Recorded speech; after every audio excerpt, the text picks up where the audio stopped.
Hi, everyone. Welcome to Unchained, your no-hype resource for all things crypto. I'm your host, Laura Shin, a journalist with over 2 decades of experience.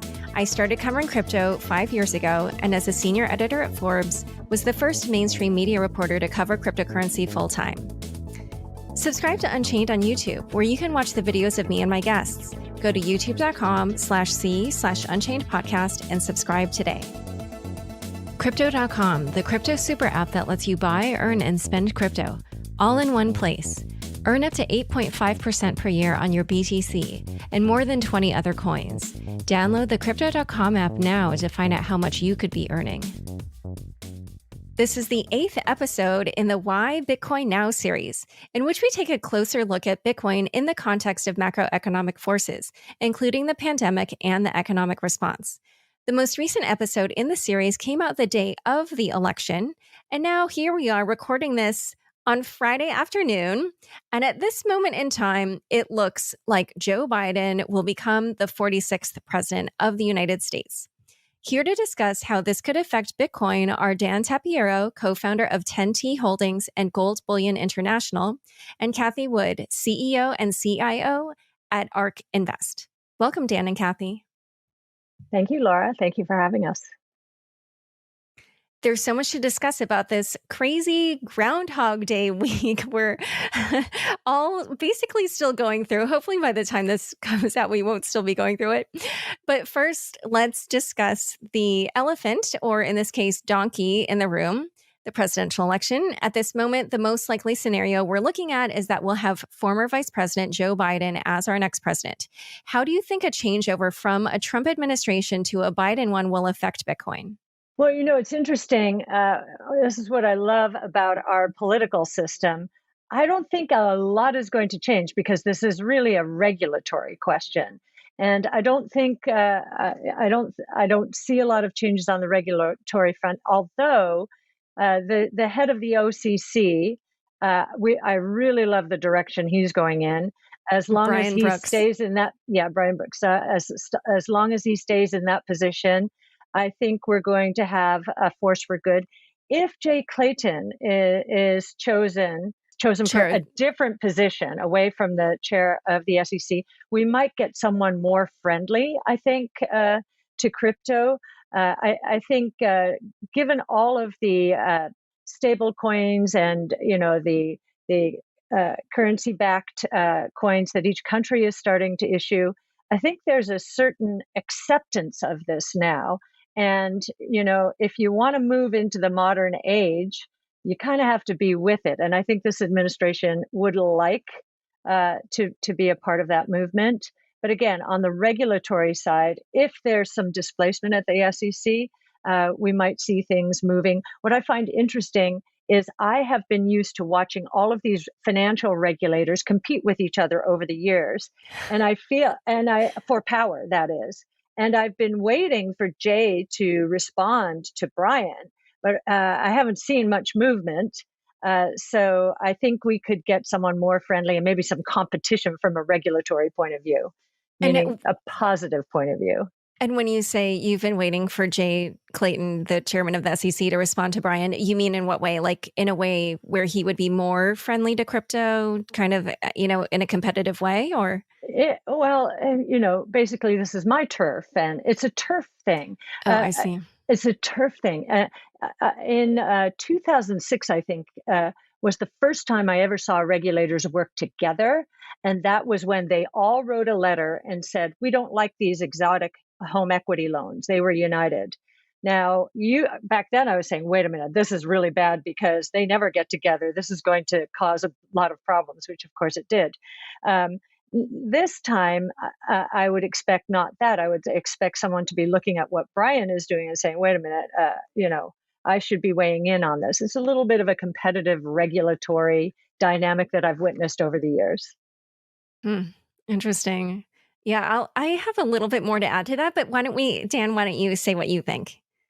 Sure. I don't think the election is going to be determined for quite some time. So, I think, could run easily into late December. I think the Supreme Court eventually probably has to weigh in.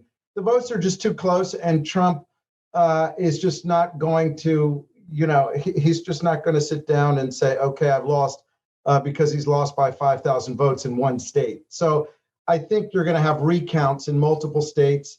I don't think they can start the recounts until after December 3rd. That's when the official, I guess, vote gets handed in by each of the states. And then again, each of the states has a different view about when does vote counting stop. So I think this is almost as complex an issue as Bitcoin, maybe not quite as complex, but it's very complex. I think it's going to take a while. And every time I think that we've tried to count out Trump, and again, you could have started doing this in early 2016, he's defied the consensus. So I'm not really willing to bet against him, even though it does look, it's leaning one way or another. I just don't know. And I think that uncertainty actually has been helping the Bitcoin price action, helping gold as well. But look, the big relief is that this, from my perspective, why is the market up so much the last few days? Because the 20 percentage point gain increase in the long-term capital gains tax that Biden had outlined seems to be off the table. And so that is basically it, right? Like that's why we're doing what we're doing in the markets, because, maybe they raise it some amount, but that 20% was going to be destructive, completely destructive. Now that the Senate and the House have picked up a little bit of a Republican bias, clearly the socialist, or I would just, left-leaning, let's say extreme left agenda that some people had feared that would come along with a blue wave, that's not going to happen. So the more uncertainty also, if it drags on past December and into January, I think there'll be more of a reliance then on monetary policy. That's another reason I think for the sort of this 50% move in Bitcoin in the last few weeks, or 30, 40%, is that they won't get fiscal together. And so if things do soften, or if they are nervous about things, you're going to get more on the monetary. And, that was confirmed a little bit by the ECB and the Bank of England this week, that, they're thinking about additional bond buying, et cetera. So, yeah, I was going to add, working in the equity markets, it was very interesting for me to watch the equity markets move up into the election. This has been a decent year, certainly for the NASDAQ. And so the market in its wisdom, I think, saw effectively gridlock, which is what we have now, with a Republican Senate and a Democrat House. So I was, even though Biden's numbers were going up in the polls, the market was going up. And I've watched many elections over the years, and I've been surprised at the market and its wisdom. I think also one other thing is going on. There are flashpoints in the world, and I think it emanates from all of these unhinged monetary policies. I guess Argentina's peso is down 30% this year. The Turkish lira is now down 30%. And I do believe that people, especially in emerging markets and Asia especially, remember when the Thai baht devalued in, I think it was 1997. Nobody thought anything of it. Who cares? Thai baht, who cares? It was the beginning of a domino effect. And I'm wondering if what might be getting into Bitcoin now is a little bit of a sense of a domino effect here. Oh, yeah. Yeah. There's so much to unpack in what you guys just said. So I actually want to go back to the initial comments about the different appointments, because I do, Kathy, when you mentioned Brian Brooks, by the way, people should listen to the episode I did with him, where I asked him all kinds of questions about what he's doing at the OCC. And yes, he has been so extremely friendly to the crypto industry. He, did come from Coinbase previously. And he really understands the problems that the crypto industry faces, and understands the levers of government. However, I will say also, actually, there are some good signs in that, even though a lot of these positive moves that the OCC made for the crypto industry after he was appointed as acting controller of the currency, actually, news came out afterward that they had been in the works for quite some time. So I do think there are, other people in these agencies that sort of understand what's going on and are working to make things better. However, what I will say is because he's acting controller and he hasn't been confirmed, I don't know if he will survive, through a Biden administration. I mean, he might, but just from what I heard, I think that this is the kind of appointment where a Democratic president would want kind of like someone that they, somebody from their party to have in that position. So, that may switch over. However, I have heard people who are steeped in the DC world saying that they think that a switch over to a Biden administration will basically also potentially remove some other people who tend to be quite problematic for the crypto industry. And so they view it as a positive in other respects. And so, Dan went right into a question I was going to ask a little later, but we might as well just go there now because obviously the counting has been very slow.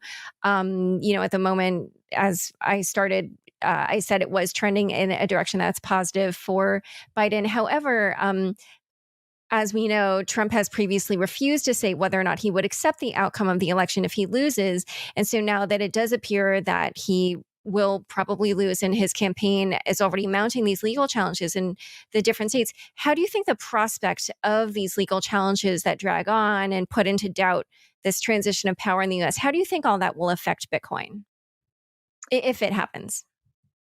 Dan, do you want to start this time? Well, I think it is happening. As I said, he's not going to concede, and I don't think that's connected to his previous comments. I think if I were running for president and I lost the whole thing in 5,000 votes, I would want to recount. So this is completely, I think, within the realm of what is reasonable. Maybe foreigners don't understand this. I'm getting messages from people around the world like, why is Trump not stepping down? Well, because it's part of our process. In 2000, we had the recount that was normal. And I suspect 4 or 5 states are close enough that there will be recounts. So look, it's positive for Bitcoin in the same way, in a sense that it's positive for gold. There's a little bit of uncertainty premium. But as I said, I think the key driver here is that we're just not going to see those more extreme left policies that I think some of the markets were worried about.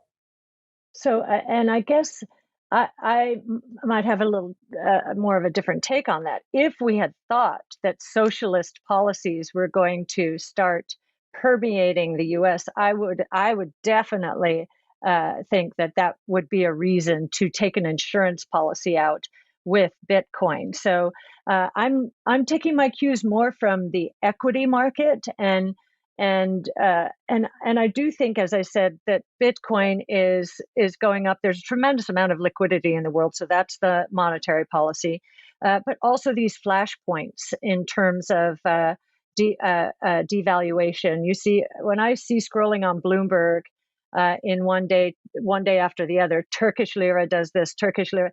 There's something going on out there, and usually mistakes are made.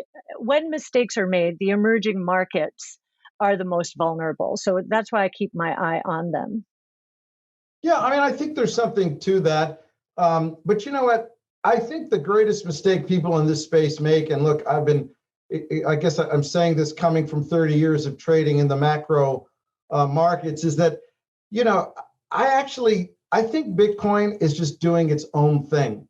And I think people's attempts at trying to figure out why it's up this week or why it's down that week aren't really relevant. I can make the case that you've got enough independent Bitcoin positive news, between what Saylor's doing, between PayPal, Square, the fact that Barry's grayscale thing is eating up all the Bitcoin outstanding. We're in a position where supply is getting really tight. Regardless, we could have any outcome for the presidential election, any outcome, for Secretary of Treasury. Again, I think that the concern before was about Warren getting in, and now I think that's less of an issue. I think there is some applicability of the macro to Bitcoin, but I think Bitcoin's bigger than all of this stuff. Is Yeah, my and view. I agree with you on what's happening on the corporate front. Square just reported last night just a boom